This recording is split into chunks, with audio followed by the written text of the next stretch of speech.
नाही, कारण तुला ब्रह्महत्येचं पातक लागलेलं आहे. तुझ्यामध्ये एवढं सामर्थ्य नाही. या दधीची ऋषींच्या अस्थी जर आल्या नसत्या मला मरण येणं शक्य नव्हतं.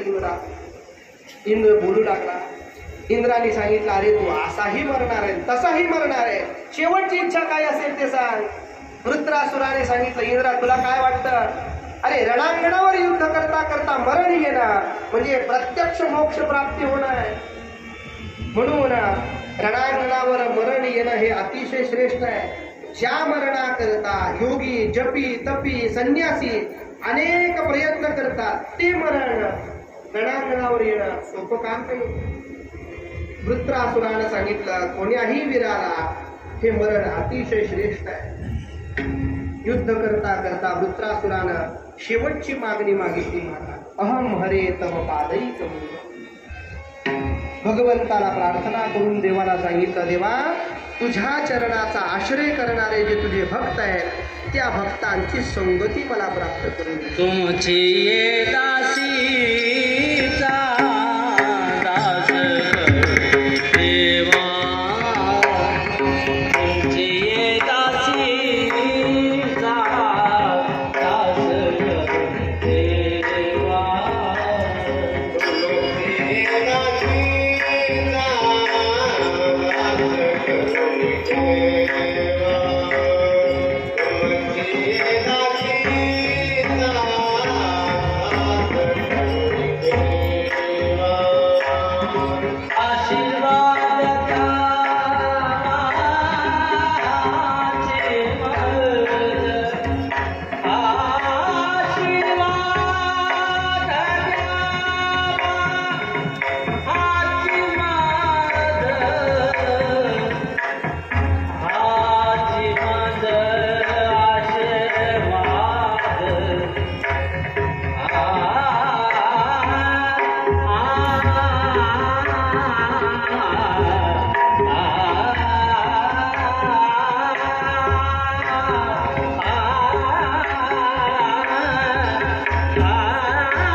वृत्रासुराला देवाचं दास्यत्व प्राप्त व्हावं अशी अपेक्षा.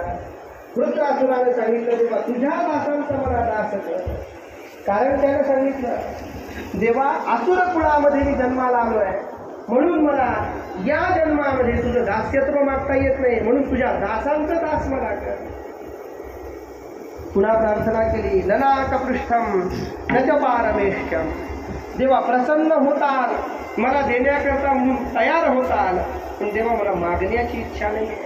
देवा एक काम करा, तुमचं निरंतर स्मरण होईल अशी अपेक्षा मनामध्ये आहे. देवाचं विस्मरण कधी होऊ देऊ नये ही मागणी वृत्रासुरानं नाही. रणघोर रणसंग्राम झाला. इंद्राच्या हातातल्या वज्र कवचानं वृत्रासुराचा देह पडला. सगळे ब्रह्मांडातले देवता पुष्प वर्षाव करतात. शुकदेवानी मध्येच प्रश्न विचारला. शुकदेवांच्या समोर राजाला मध्येच विचारलं, महाराज वृत्रासुर आसुर कुळात जन्मला, देवतांच्या विरुद्ध लढला आणि त्यानं मागताना देवाच्या दासाची संगती मागितली, असं कसं काय? शुकदेवांनी सांगितलं, अरे हा जरी आसुर म्हणून जन्माला आला तरी हा पूर्व जन्मातला कोण आहे तुला सांगतो. आई हा चित्रकेतू नावाचा राजा आहे. 1 कोटी बायका याला आहे, पण याला संतती नाही. विचार केला, विचार करून थकला. पुत्रहीन समे राज्यम सर्वम दुःखाय कल्पते. विचार करतो, देवाला आपल्याला असं ठेवलंय, करावं काय आता? एक छत्री सम्राट पद आपल्याकडे आहे, नारदा